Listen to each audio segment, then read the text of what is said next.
खबरें तफसील से। वज़ीर-ए-आज़म नरेंद्र मोदी आज विशाखापट्टनम से आंध्र प्रदेश में 2 लाख करोड़ रुपए से ज्यादा के प्रोजेक्टों का इफ्तिताह और संग बुनियाद रख रहे हैं। एयरपोर्ट आमद पर CM Naidu, deputy CM Pawan कल्याण और गवर्नर अब्दुल नजीर ने पीएम मोदी का खैर मकदम किया, जिसके बाद पीएम मोदी ने विशाखापट्टनम शहर में रोड शो किया। Chief minister Chandrababu Naidu, deputy CM Pawan Kalyan के साथ पीएम मोदी आंध्र प्रदेश को आज कई सौगातें दे रहे हैं।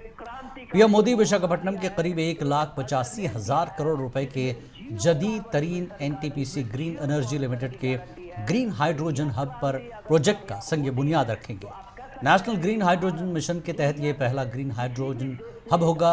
इसी तरह पीएम मोदी अनकापल्ली में 1,877 करोड़ रुपए के फार्मास्यूटिकल पार्क का अमली तौर पर संग बुनियाद रखेंगे। की बात वो कहते हैं, विकसित भारत की बात कहते हैं, इकोनॉमी में सेकंड थर्ड। नाज़रीन, ये राज तस्वीरें आप देख रहे हैं। वज़ीर-ए-आज़म नरेंद्र मोदी आंध्र प्रदेश के दौरे पर हैं और साथ में चीफ मिनिस्टर चंद्रबाबू नायडू और पवन कल्याण भी देखे जा सकते हैं। और अब कुछ देर में वो यहाँ पर आवाम से खिताब करेंगे। 2 लाख करोड़ रुपए से जायद के प्रोजेक्टों का आज इफ्तिताह आंध्र प्रदेश को एक सौगात मिलने वाली है पीएम नरेंद्र मोदी की जानिब से, जिसका बाकायदा आज इफ्तिताह अमल में आएगा। बिल्कुल, ये तस्वीर बदलने वाली है। और इस परियोजना के साथ साथ कुछ और भी बड़ी परियोजनाएं हैं जो रेलवे और सड़क से जुड़ी हुई परियोजनाएं, उस पर भी कुछ बात और कुछ ज्यादा जानकारी लेते हैं नीरज से। नीरज, करीब करीब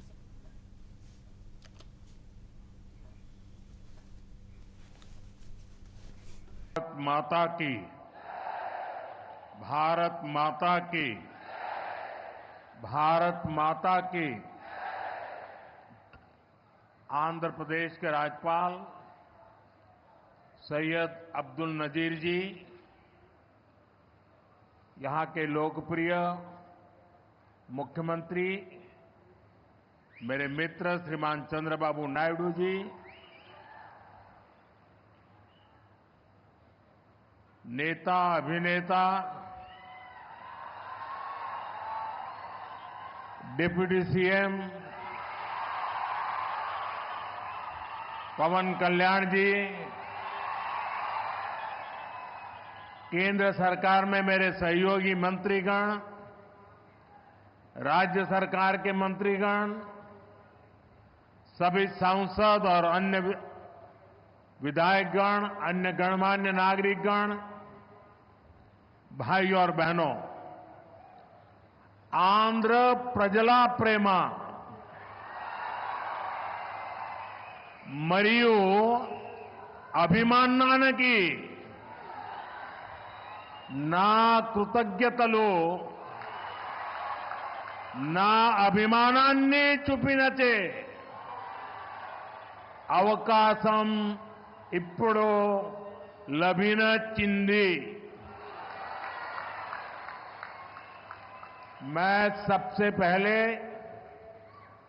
सीमाचलम वरालक्ष्मी नरसिम्हा स्वामी को प्रणाम करता हूं।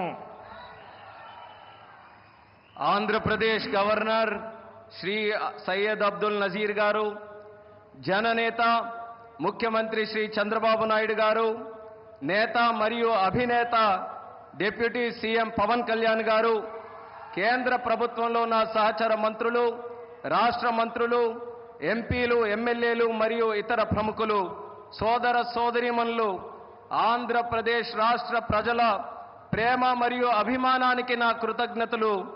నా అభిమానం చూపించే అవకాశం ఇప్పుడు నాకు లభించింది। ముందుగా మనం సింహాచలం వరాహ లక్ష్మీ నరసింహస్వామి వారికి నేను నమస్కరిస్తున్నాను। साथियों, आप सबके आशीर्वाद से 60 साल के अंतराल के बाद देश में तीसरी बार एक सरकार चुनी गई और सरकार बनने के बाद एक प्रकार से विधिवत रूप से मेरा ये पहला कार्यक्रम है। और जो शानदार स्वागत सम्मान आपने किया, रास्ते भर जिस प्रकार से लोग आशीर्वाद दे रहे थे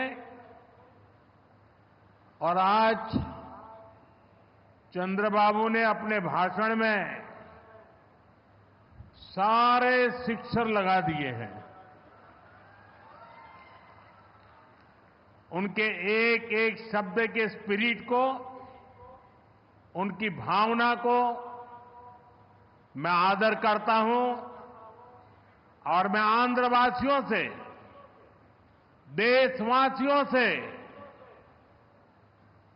विश्वास दिलाता हूं कि जो भावना आज चंद्रबाबू प्रकट कर रहे थे, हम सब मिलकर के उन लक्ष्यों को अवश्य पार करेंगे।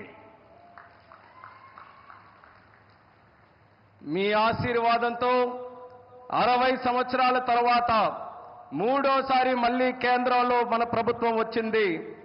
తరువాత మీ యొక్క ఆశీర్వాదం, మీ యొక్క స్వాగతం నేను చూశాను.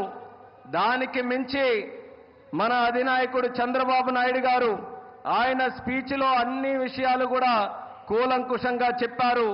ఆయన చెప్పిన ప్రతి విషయాన్ని కూడా గౌరవిస్తూ ఆంధ్రప్రదేశ్ రాష్ట్రానికి సంబంధించి ముఖ్యమంత్రి వర్యులు, రాష్ట్ర ప్రజలు ఏవైతే విశ్వాసం చూపిస్తున్నారో ఆ విశ్వాసాన్ని ఎక్కడా కూడా భంగం కలిగించకుండా మీ లక్ష్యాలు అన్నిటినీ కూడా సాకారం చేయడానికి నా వంతుగా మీకు సహకరిస్తాను అని తెలియజేస్తున్నాను.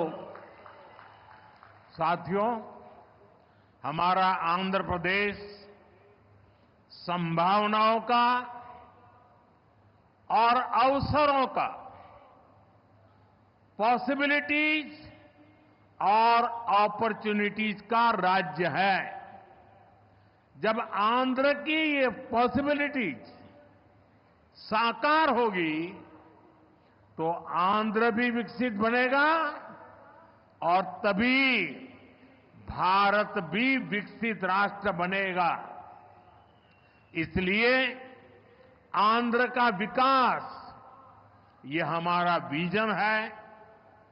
आंध्र के लोगों की सेवा ये हमारा संकल्प है।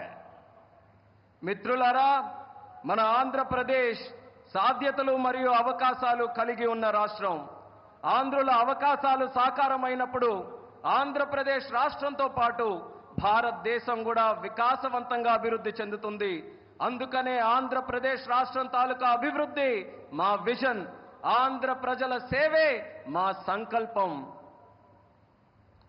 आंध्र प्रदेश ने 2047 तक राज्य को करीब करीब $2.5 ट्रिलियन की इकोनॉमी बनाने का लक्ष्य रखा है। इस विजन को साकार करने के लिए चंद्रबाबू गारू की सरकार ने स्वर्ण आंध्र एट 2047 की पहल की है। इसमें केंद्र की एनडीए सरकार भी आंध्र प्रदेश के हर लक्ष्य के साथ कंधे से कंधा मिलाकर चल रही है। इसलिए केंद्र सरकार लाखों करोड़ की योजनाओं में आंध्र को विशेष प्राथमिकता दे रही है।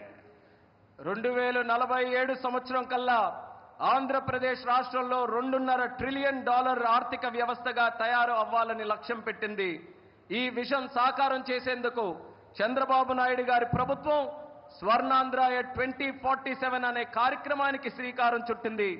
ఈ లక్ష్యాన్ని చేరుకోవడానికి కేంద్రంలో ఉన్న ఎన్డీఏ ప్రభుత్వం ఆంధ్రప్రదేశ్ రాష్ట్రంతో పాటు భుజంతో భుజం తోడై ముందుకు నడుస్తుంది. అందుకే లక్షల కోట్ల పథకాలతో కేంద్ర ప్రభుత్వం ఆంధ్రపై ప్రత్యేక దృష్టి సారించి ప్రాధాన్యత కూడా ఇస్తుంది. आज यहां 2 लाख करोड़ रुपए से ज्यादा के प्रोजेक्ट का उद्घाटन और शिलान्यास किया गया है। ये प्रोजेक्ट्स आंध्र प्रदेश को विकास को नई ऊंचाई देंगे। मेन डेवलपमेंट प्रोजेक्ट के लिए आंध्र प्रदेश समेत पूरे देश को बधाई देता हूं। साथियों, आंध्र प्रदेश अपने इनोवेटिव नेचर के कारण आईटी और टेक्नोलॉजी का इतना बड़ा हब है। अब समय है आंध्र नई फ्यूचरिस्टिक टेक्नोलॉजीज का सेंटर बने। जो टेक्नोलॉजीज अभी डेवलप ही हो रही है, हम अभी से उनमें लीड लें। आज ग्रीन हाइड्रोजन का इस्तेमाल ये ऐसा ही उभरता हुआ क्षेत्र है। ఈ రోజు 2 లక్షల కోట్ల రూపాయలకు పైగా విలువైన ప్రాజెక్టులు ఇక్కడ ప్రారంభించడం మరియు శంకుస్థాపన చేయడం జరుగుతుంది. ఈ ప్రాజెక్టులు ఆంధ్రప్రదేశ్ అభివృద్ధిని సరికొత్త శిఖరాలకి చేరబోతుంది. ఈ అభివృద్ధి కార్యక్రమాలతో ఆంధ్రప్రదేశ్తో పాటు యావత్ భారతదేశానికి కూడా నా తరపున అభినందనలు తెలియజేసుకుంటున్నాను. మిత్రులారా, ఆంధ్రప్రదేశ్ రాష్ట్ర ప్రజల తాలూకా సృజనాత్మకత వల్ల ఆంధ్రప్రదేశ్ రాష్ట్రం ఐటీ మరియు సాంకేతికతకు ఒక పెద్ద కేంద్రంగా మారింది. ఇప్పుడు సమయం వచ్చింది ఆంధ్రప్రదేశ్ రాష్ట్రం సరికొత్త టెక్నాలజీస్ కు కేంద్ర బిందువుగా మారాలి.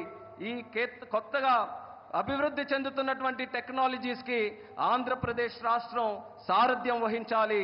నేడు గ్రీన్ హైడ్రోజన్ టెక్నాలజీ కూడా అటువంటి ఎదుగుతున్నటువంటి ఒక రంగమే. देश ने 2023 में नेशनल ग्रीन हाइड्रोजन मिशन की शुरुआत की थी। हमारा लक्ष्य है 2030 तक 5 million metric tons green hydrogen का प्रोडक्शन।